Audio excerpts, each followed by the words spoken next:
There is an exclusive NewsNation Decision Desk HQ poll out today, finding that President Biden is struggling with voters ahead of the midterms. 61% of voters say the president should not seek a second term. Right now, his approval rating is at 43%, and that's just about the same as from our polling in June. This is a big day for the president. He's speaking with Chinese President Xi Jinping as tensions between the U.S. and China reach a boiling point. And in less than 2 hours, we'll find out if the United States is officially in a recession when a key economic indicator is released. So between crime, inflation, those low approval ratings, he has a lot on his plate. Joe Khalil live in Washington, D.C. with a closer look at our exclusive polling. Joe, good morning. Hey, good morning, Adrienne. And not a huge surprise, all that you've given and laid out right there, that the president's numbers are lower. In this new exclusive NewsNation Decision Desk poll, what we wanted to do is go beyond just how people are feeling right now and figure out what's going to drive people to go to the polls in November and what's going to most influence you when you actually cast that ballot. Heading into the fall, voters are loud and clear in our new exclusive NewsNation poll about the issues and candidates that'll motivate them to go vote, starting with the top of the ticket for 2024, and it's grim for both parties. 61% of our respondents say President Biden should stick to one term. And after his bout with COVID, that same number, 61%, say they have serious concerns about the incumbent president's health.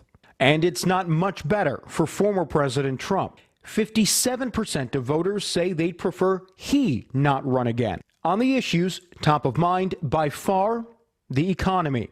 94% of those who responded said they're either very or somewhat concerned about inflation. And when compared to unemployment, COVID, and crime, it wasn't even close. 62% said inflation was the most pressing issue facing the country, compared to 18% who said crime and 15% who said COVID. But while not as substantial as inflation, the numbers indicate crime is beginning to weigh on voters. 87% of respondents said crime is a somewhat or very important factor when deciding whom to vote for. And twice as many people told us they feel less safe now than 3 months ago over those who feel more safe. And in deciding who is better equipped to handle the crime issue, Republicans have an 8-point edge in our poll over Democrats, 43 to 35.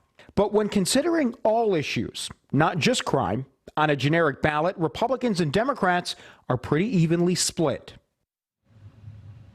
So we highlighted off the top of that piece that roughly 60% of people don't want to see President Biden or former President Trump run again. We asked about alternatives then. Who would you like to see?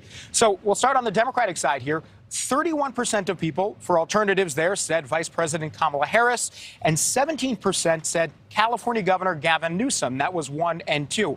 Now, on the Republican side, maybe not surprisingly, Florida Governor Ron DeSantis polled at 46% as an alternative to Trump. Vice President Pence came second at 22%. Interesting numbers there. Guys. All right, Joe, thank you very much. Thank you for watching. Go to newsnationnow.com to find News Nation on your television provider. And don't forget to click the red subscribe button below to get more of News Nation's fact-driven, unbiased coverage.